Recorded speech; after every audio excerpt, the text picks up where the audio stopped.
वीणावरदण्डमण्डितकरा या श्वेतपद्मासना।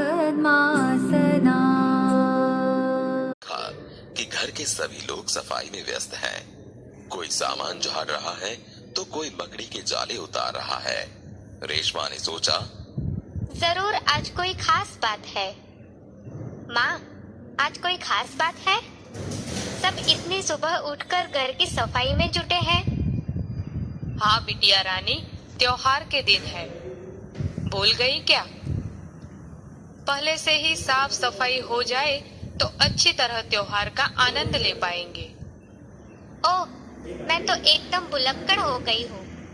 पर माँ, आपने मुझे तो कोई काम सौंपा ही नहीं। मैं क्या करूँ, बताओ माँ। अच्छा चलो, पहले नहा धोकर तैयार हो जाओ, फिर बताऊंगी। बहुत से काम है।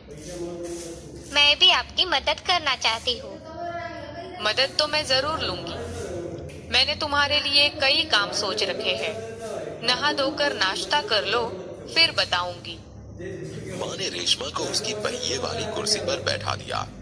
रेशमा ने अपनी पहिए वाली कुर्सी को धीरे धीरे धकेला की थी। तभी से उसके दोनों पैर काम नहीं करते थे। उसे बहुत तेज बुखार हुआ और घुटनों से नीचे दोनों पांव एकदम बेजान हो गए। बहुत इलाज करवाया पर रेशमा के पांव में जान नहीं आई। उसे पोलियो हो गया था।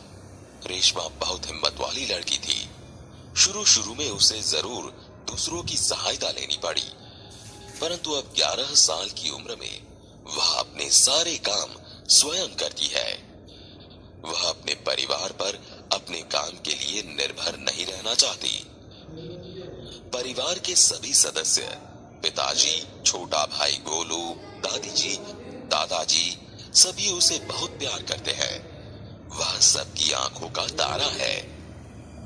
माँ ने रसोई घर में सारे बर्तन, डिब्बे, बोतलें नीचे उतारकर साफ कर दिए थे।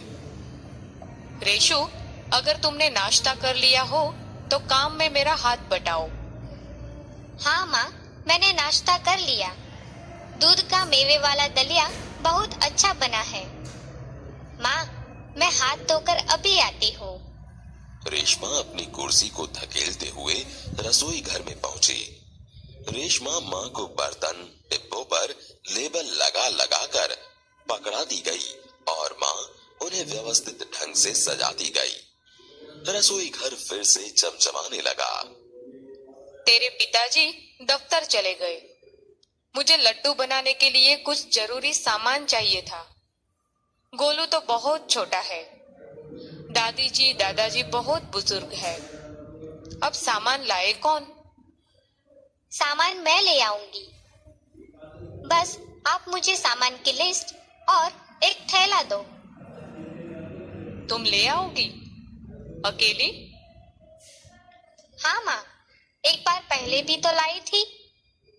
तो ठीक है, तुम ही ले आओ, लेकिन ध्यान से जाना। सारा सामान नुक्कड़ वाली दुकान से ही मिल जाएगा। थोड़ी देर बाद रेशमा सारा सामान लेकर लौटी। गोलू, ये लो, तुम्हारे लिए टॉफी लाई हूँ। गोलू टॉफी पाकर खुशी से उछलने लगा। कुछ ही दिन बीते थे। एक दिन शाम को रेशमा का घर दियों के झिलमिल प्रकाश से जगमगाने लगा। पूरा मोहल्ला जगमगा रहा था। जहाँ रोशनी ही रोशनी थी। क्या जमीन, क्या आसमान। दादी जी ने बताया कि दीपावली अंधेरे पर उजाले की जीत का त्योहार। इस दिन रावण को पराजित कर राम अयोध्या लौटे थे। उसी खुशी में यह त्योहार मनाया जाता है।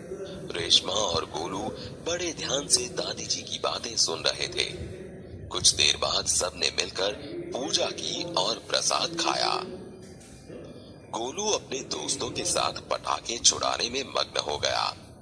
रेशमा अपने दादा दादी के साथ फुलझड़ियां जला रही थी।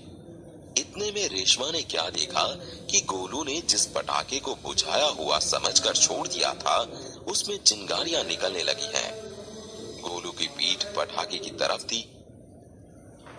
गोलू, गोलू बचो, तुम्हारे पीछे पटाखा है। पटाखों के शोर में रेशमा की आवाज दब गई। सबसे पहले रेशमा जल्दी जल्दी कुर्सी को धकेलती गोलू के पास जा पहुंची। उसने गोलू को जोर से धक्का दिया और खुद आगे निकल गई। अपनी कुर्सी की गति के कारण धड़ाम जोर का धमाका हुआ। रेशमा की फुर्ती ने गोलू को जलने से बचा लिया। गोलू को कुछ समझ न आया कि उसे धक्का किसने दिया और क्यों। धमाके की आवाज सुनकर माँ पिताजी भी बाहर दौड़े चले आए। कुर्सी रेशमा के ऊपर थी और रेशमा नीचे। पिताजी ने कुर्सी सीधी की और रेशमा को उस पर बैठा दिया। माँ भयभीत थी। कहीं चोट तो नहीं लगी रेशु? रेशमा ने उन्हें सारी बात बताई। सबने रेशमा की पीठ थपथपाई। गोलू रेशमा के पास आया। दीदी, आज तो आपने मेरी जान बचा ली। आपका यह धमाकेदार धक्का मुझे हमेशा याद रहेगा। सभी लोग खिलखिलाकर हंस पड़े। रेशमा की शारीरिक कमी उसके इरादों में कभी बाधा नहीं बनी। वह आज भी उतनी ही जिंदा दिल और परिश्रम से अपना जीवन जी रही है। उसकी हर सुबह नई सुबह होती है। वह हर सुबह अपने काम में नए इरादे से जुट जाती है।